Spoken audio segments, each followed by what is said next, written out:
You talk too much because you were trained to believe that more words equal more value. You explain yourself in texts that should have been one sentence. You justify decisions that need no justification. You over-clarify in meetings when silence would have closed the deal. You think communication fixes everything. It doesn't. It exposes you. Every extra word you offer is a signal, not of care, not of competence, of insecurity, of someone who needs approval before they can act. Machiavelli understood this centuries ago. Power does not explain itself. Authority does not seek permission, and the moment you feel the need to over-communicate, you have already lost the frame. You do this everywhere. At work, you send a 3-paragraph message when your boss asks a simple question. You think you're being thorough. You're being weak. You're signaling that you're not confident enough to let the answer stand on its own. In relationships, you explain your feelings in detail, convinced that if your partner understands you better, everything will improve. But every explanation you give dilutes your position. It teaches them that your boundaries are negotiable. With friends, you justify not attending an event. You list reasons. You apologize to soften the blow, and in doing so, you train them to see your time as something they can pressure you about. You were raised to be helpful, obedient, agreeable, not powerful, and every time you over-communicate, you reinforce that conditioning. This script will walk you through several psychological reversals.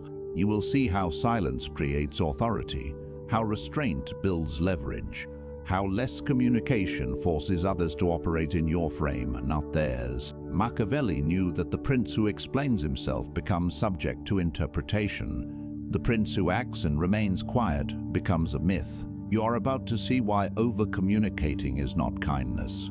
It is a submission, and most of you will not finish this video. You will feel uncomfortable. You will tell yourself this is too cold, too calculated. That is the filter. If you stay, you separate from the herd. If you leave, you remain manageable. Put your phone face down and listen. You over-communicate because you think clarity prevents conflict. It doesn't. It creates an opportunity for others to negotiate with you. When someone asks why you made a decision, and you list 5 reasons, you have just handed them 5 angles to attack. They no longer need to respect your decision. They need to dismantle your reasoning, and you gave them the blueprint. This is not about being helpful. This is about frame control. The person who explains is operating in the other person's court. The person who decides and stays quiet holds the frame. You think you are being transparent. You are being evaluated. Machiavelli wrote that it is better to be feared than loved, because love is fickle and fear is constant. Explanation invites love. It invites understanding. It invites people to feel comfortable challenging you. Silence invites fear, not terror. Just the quiet knowledge that you do not owe anyone access to your internal process, and that uncertainty keeps you elevated. Watch how this plays out at work. Your manager asks why you chose a particular approach on a project. You could say, "I assessed the variables and made the call." Instead, you walk them through every step. You detail your thought process. You preemptively defend against objections they haven't raised yet. You think this makes you look competent. It makes you look unsure, because confident people do not need to justify competence. They demonstrate it and move on. The manager who asked the question was not looking for a thesis. They were testing your frame. They wanted to see if you would hold your ground or shrink under inquiry. You shrink. And now they know. They know that next time they question you, you will explain yourself again. You have trained them to see you as someone who needs their approval to act. This is how you lose leverage in every professional relationship. You answer questions no one asked. You defend positions no one attacked. And every word you add is a step backwards. Now take this into relationships. Your partner is upset. You ask what is wrong. They say nothing. You do not let it sit. You push. You ask again. You try to fix it with words. You explain how you see the situation. You list all the things you have done right. You communicate, and the more you talk, the weaker your position becomes. Because you are operating in their emotional frame, they created distance. You rushed to fill it. That is submission. Machiavelli understood that the moment you show desperation for resolution, the other person holds all the power. They do not need to meet you halfway. They need to wait. And you will keep talking. You will keep explaining. You will keep trying to make them feel better. And in doing so, you teach them that your discomfort with silence is a button they can press whenever they want control. The alternative is simple: let the silence sit. Do not rush to fill the void. Do not explain yourself unless directly asked, and even then, keep it short. When you stop chasing resolution, you stop being the one who needs it more. That shift is everything. You do this with friends too.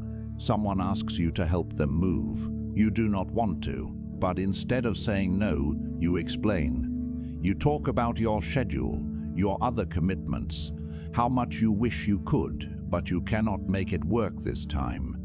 And every word you add weakens the no, because a no with an explanation is not a no, it is an invitation to negotiate. They hear your reasons and they start solving them. What if we do it earlier? What if it only takes an hour? What if I buy you lunch and now you are trapped? You gave them the roadmap to pressure you. An authentic no sounds like this: no, I cannot. That is it. No, I cannot. That is it. No explanation, no softening, no apology, just a boundary. And when you hold that boundary without explaining it, people stop testing it. Because there is nothing to negotiate with. You are not being rude, you are being clear. And clarity without justification is power. Most people cannot do this. They were trained to believe that saying no without a reason is cruel. It is not. It is respect for yourself and for the other person's ability to handle reality. Here is another place you lose. Group settings, meetings, dinners, social gatherings. Someone says something you disagree with. You feel the need to correct them, not because it matters, but because you want to be seen as smart, as informed, as someone who adds value. So you speak, you add your perspective, you explain why they are wrong or why your view is more accurate, and the entire room registers you as someone who needs to be heard, not someone worth hearing. There is the difference. The person who speaks to be seen is performing. The person who speaks only when it shifts the room is operating. Machiavelli knew that words should be weapons, not decorations. Every sentence you speak should either establish authority, create leverage, or close a gap. If it does none of those, you're wasting your position. Silence in a group setting is dominance. It communicates that you do not need validation from the room, that you are evaluating, not seeking evaluation. And the moment you stop filling space with words, people start wondering what you are thinking. That curiosity is power. You do not give it away by talking. Let's go deeper. You over-communicate because you are afraid of being misunderstood. You think that if people just knew your intentions, they would treat you better. This is a fantasy. People do not treat you based on your intentions. They treat you based on how much they can get away with. And when you constantly explain yourself, you signal that you are someone who will tolerate being questioned.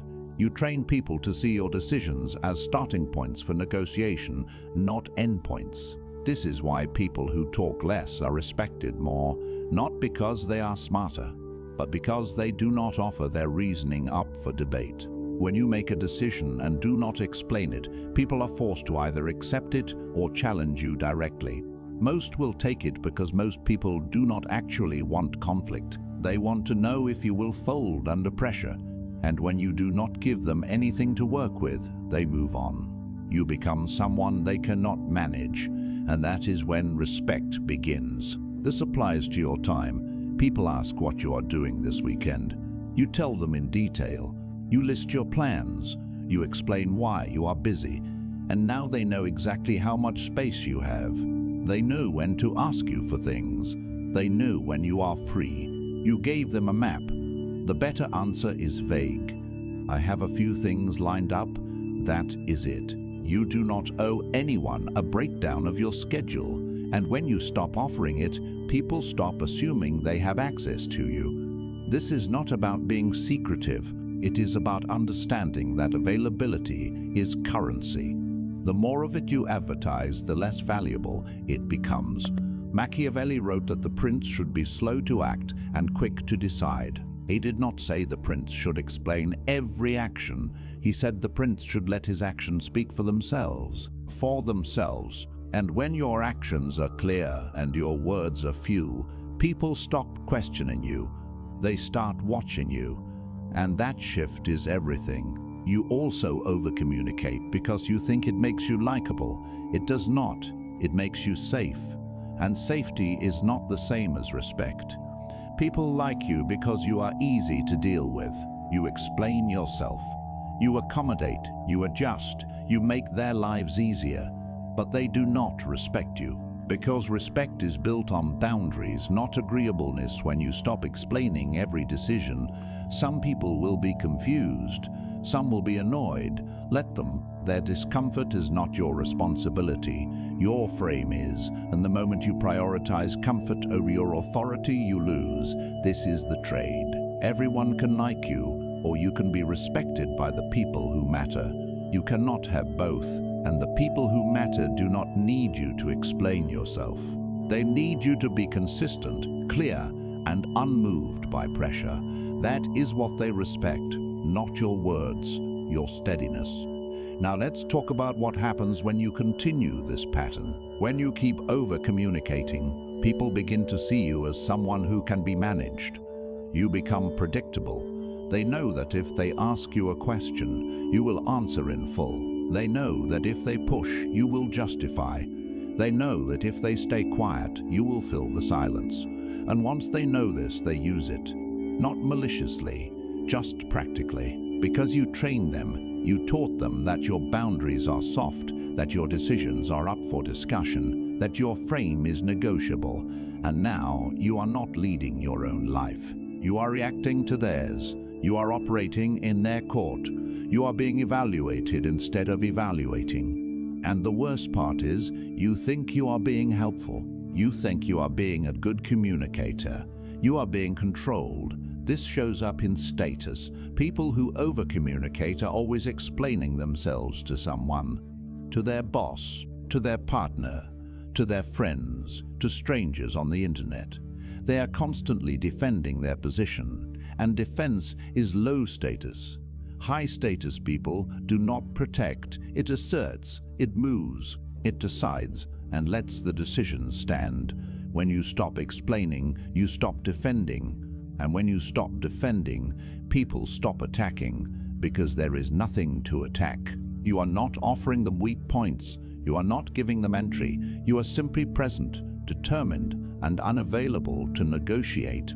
That is the shift from being someone who justifies their existence to being someone who exists with authority. Here is what happens when you pull your words back, when you stop over-explaining and let silence do the work. People are projecting competence onto you. They assume you know more than you are saying. They think you have reasons you are not sharing. They think you are in control. And most of the time, they are right, because control is not about having all the answers. It is about not needing to prove that you do. Machiavelli understood that perception is reality in the realm of power. The prince who appears strong is strong. The prince who needs to explain his strength is already weak. You do not need to convince people you are competent. You need to stop giving them reasons to doubt it. And every extra word you speak is a reason. This is not about being cold. It is not about being distant. It is about understanding that your words are not neutral. They are either building your frame or dismantling it. And most of the time, when you over-communicate, you are dismantling it. You are handing people tools to manage you. You are teaching them that you need their understanding to move forward. You do not. You need your own clarity. And when you have that, other people's confusion is irrelevant. Let them wonder. Let them ask. And when they do, give them just enough to respect the boundary, but not enough to negotiate with it. That balance is where authority lives. You were taught that good communication is detailed, transparent, thorough. That is corporate language. It is not a powerful language.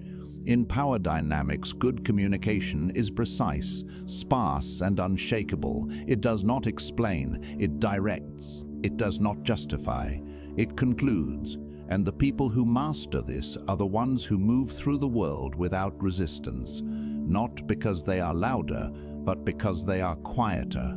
And that quite carries weight. It assumes they do not need to convince you. They already decided, and you can either align or step aside. That is the frame. And when you hold it, everything changes. So here is what you do. Starting now, cut your words in half. When someone asks you a question, answer it in one sentence. If they need more, they will ask. Do not preemptively explain. Do not justify. Do not soften. Just answer and stop. When someone pressures you, do not react with a paragraph. React with silence or with a single boundary. No, I'm not available. No, that doesn't work for me. No explanation, no apology, just the line. And when you hold that line without defending it, people will test it once, maybe twice, and then they will accept it because they realize that you are not someone who negotiates your own boundaries. You are someone who sets them and moves on. That is the shift from explaining their position to holding it. Do this in your texts. Stop sending long messages. If you can say it in 5 words, do not use 50. If you can say it in 1 sentence, do not use 3 paragraphs. People respect brevity because it signals confidence. It signals that you do not need their approval to feel secure in what you just said. Do this in your conversations. When someone asks why you did something, resist the urge to walk them through your thought process. Just say, I made the call. If they push, stay quiet. Let the silence do the work. Most people cannot handle silence. They will either accept your answer or reveal that they were never really asking. They were challenging. And when they reveal that, you know exactly who you are dealing with. Do this in your professional life. When your boss questions a decision, do not defend it with a list. Restate the outcome and move forward. It worked. Here's the result. What's next? That is power. That is a frame. That is what Machiavelli meant when he wrote that the prince should act and let others interpret. You are not being mysterious. You are being unavailable to management. You are not being withholding. You are being selective, and selectivity is status. The more freely you give your reasoning, the less valuable it becomes. The more you hold back, the more weight your words carry. This is not manipulation. This is reality, and reality rewards those who understand it. If this hit you, write, I am the strategist, once in the comments, just to mark the day your mindset changed. Do not write it to perform. Write it because you know something shifted. And if you got value from this, share it with one person who needs to hear it. Someone who explains too much. Someone who apologizes for boundaries. Someone who thinks communication fixes everything. Send it to them without comment. Let the video do the work. And if you want more of this, subscribe. Not because I need you to, but because you need the reminder. This is not motivation. This is realism. And realism does not beg for attention. It just presents the truth and lets you decide what to do with it. You are not the person who over-explains anymore. You are the person who decides, acts, and lets the outcome speak for itself. You do not need anyone's permission. You do not need anyone's understanding. You need your own clarity and the discipline to hold it. That is the line between being managed and being respected. Machiavelli gave you the blueprint 500 years ago.